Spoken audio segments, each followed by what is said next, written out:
और जिस दिन से अहंकार आने लगता है उस दिन से आदमी के प्रति जो फीलिंग होता है कि इमोशनल कनेक्शंस है वो धीरे धीरे खो जाता है। ये एकदम नॉर्मल साइकोलॉजिकल एक पैटर्न होता है, इसमें कोई रॉकेट साइंस नहीं है। और रावण के अंदर वही हुआ था। दशानन का मतलब है 10 सिर वाला आदमी। अब ये भी बड़े अच्छे से समझाया गया कि 10 सोच क्या क्या होता है। जैसे 6 रिपु होती है हमारे अंदर, क्या क्या? काम, क्रोध, लोभ, मोह, मद, मात्सर्य। इसके साथ और 4 चीज उनके साथ ऐड हो गया था। वो है स्मृति, कल्पना, भय और संदेह। वो सारे चीज इनके साथ ऐड हो गया था। और हमेशा जब भी एक नॉर्मल आदमी जब सोचता है तब क्या है, एट ए टाइम एक बात सोचता है या एक काम के ऊपर फोकस करता है। रावण के हमेशा ये 10 सोच आ जाता था जब वो कोई भी काम करते थे। और ये 10 सोच आने के कारण हमेशा कंफ्यूज रहते थे, हमेशा अशांत रहता था। अब याद कीजिए, रावण किसके पुजारी थे? शिव भक्त थे। शिव क्या चीज का भगवान है? क्या चीज देता है शिव? क्या चीज का प्रतीक है? हाँ, शिव है शांति का प्रतीक, शिव है शून्यता का प्रतीक। इसीलिए शिव का और एक नाम है शंकरा। शंकरा का मतलब है गिवर ऑफ पीस।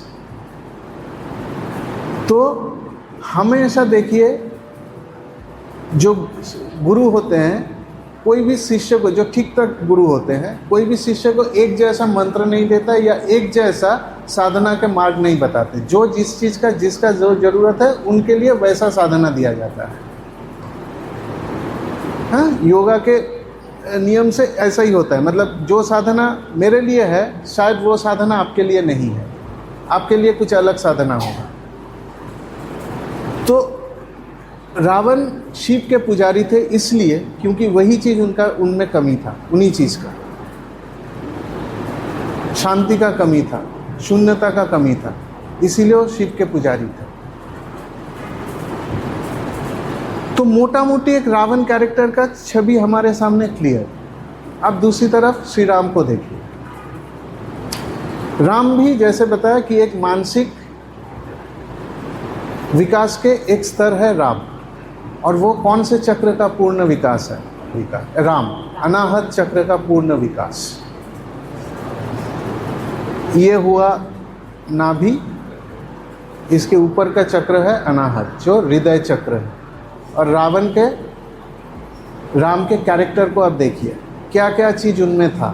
क्षमा, दया, करुणा, धैर्य, सेवा, ये सारा चीज उनमें था।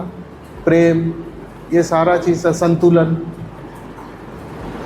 और ये तभी आता है जब कोई अनाहत चक्र में आदमी का चेतना पहुंचता है, कॉन्शियसनेस जब पहुंचता है। शक्तिशाली तो राम भी बहुत थे, है ना। एक देखिए, संबलहीन एक आदमी जिसका कोई सपोर्ट सिस्टम नहीं है, वो अपने पत्नी को उद्धार करने के लिए लंका पहुंचता है और वानर सेना के साथ। रावण के सेना के सामने उसका सेना है क्या? कुछ नहीं। लेकिन वो उस लड़ाई लड़े, उस लड़ाई जीते। शक्ति तो उनमें था ही, लेकिन वो शक्ति कभी भी उनके गुणों के ऊपर हावी नहीं हुआ। जनरली हम लोग क्या होता है, हमारा अगर कोई दुश्मन होती है और अगर उस दुश्मन किसी कारण उस दुश्मन को कोई प्रॉब्लम आता है, किसी कारण दुश्मन सोचिए धूल चाट लिया, तो मन में तो खुशी होता ही है कि मेरे पीछे पड़ा था, अब देखो कैसा होता है। एक फीलिंग तो आता ही है। दूसरी तरफ श्री राम को देखिए, जब रावण अंतिम श्वास ले रहा था तब उन्होंने क्या किया? लक्ष्मण को भेजे रावण के पास। क्या चीज के लिए?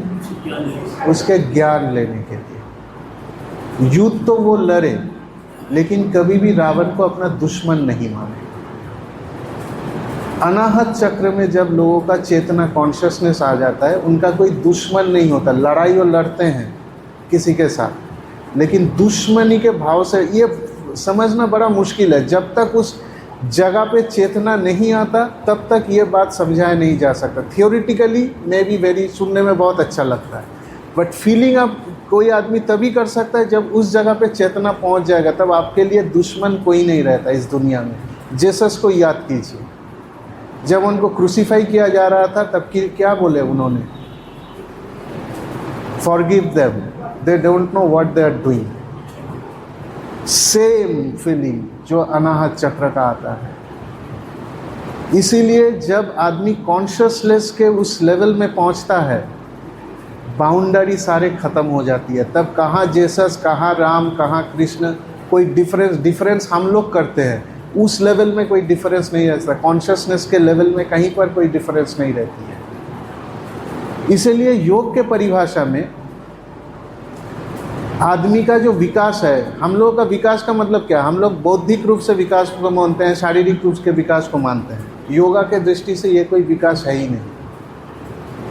योगा के दृष्टि से विकास होता है चक्र के लेवल में। जब आदमी का कॉन्शियसनेस एक लेवल तक से दूसरे लेवल में पहुंचता है, तब माना जाता है उनका विकास है। अदरवाइज कोई विकास, ये कोई विकास है ही नहीं। और विकास है नहीं हो रहा है विकास। इसका बड़ा प्रमाण है हमारे समाज में जो हो रहा है। क्राइम रेट बढ़ गया। हर साल हम लोग दशहरा में रावण का पुतला जलाते हैं, लेकिन क्राइम कहाँ मिटता है? क्राइम तो बढ़ ही रहा है। इसका मतलब विकास कहीं पर रुक गया है। वो चक्र का विकास हो नहीं रहा है लोगों के अंदर। इसलिए जो विकास को हम लोग विकास समझते हैं, कोई विकास नहीं है। योगा के दृष्टि से तो एटलीस्ट तो विकास है ही नहीं।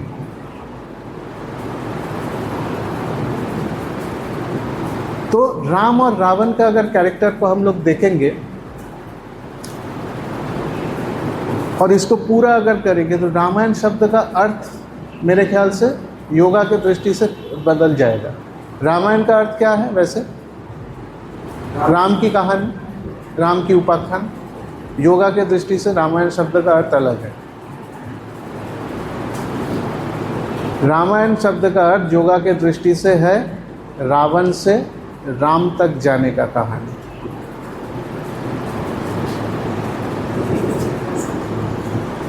रावण से राम तक जाने का कहानी। क्योंकि अगर हमारे अंदर हम लोग झांकेंगे तो राम तो कोसों दूर है, रावण ही मिलेगा अंदर। राम कोई कहीं नहीं है। वही सारे इच्छाएं हमारे अंदर भी है। जिस इच्छा से रावण स्वर्ण लंका बनाया था, हमारे अंदर भी कहीं ना कहीं स्वर्ण लंका बनाने का इच्छा है। इतना विद्वान होने के बाद भी दूसरे के पत्नी को इलोप करके ला गया था लंका में। कहीं ना कहीं हमारे अंदर भी दूसरे के पत्नी, मैं नहीं बोलूँगा, दूसरे के संपत्ति को इलोप करके लाने का तो इच्छा रहता ही है ना? ऐसे बोलते हैं कि बड़ा पैसा का मतलब है बड़ा क्राइम। ये स्टैंडर्ड बात है फिनांस के दुनिया में कि बड़ा पैसा जहाँ पे है, कहीं ना कहीं वहाँ पे बड़ा क्राइम होता ही है। बिना बड़े क्राइम के बड़ा क्राइम मतलब बड़ा स्कैम।